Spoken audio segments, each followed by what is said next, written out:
কবিগুরু রবীন্দ্রনাথ ঠাকুরের একটি কবিতা সুখ পাঠ করে শোনাব। বসেছে আজ রথের তলায় স্নান যাত্রার বেলা, সকাল থেকে বাদল হলো ফুরিয়ে এলো বেলা। আজকে দিনের মেলামেশা, যতই খুশি যতই নেশা, সবার যে আনন্দময় ওই মেয়েটির হাসি। এক পয়সায় কিনেছেও তাল পাতার এক বাঁশি, বাজে বাঁশি পাতার বাঁশি আনন্দ স্বরে, হাজার লোকের হর্ষধ্বনি সবার।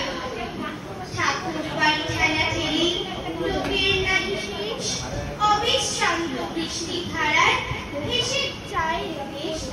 আজকে দিনের দুঃখ যত, নাইরে দুঃখ উহার মতো।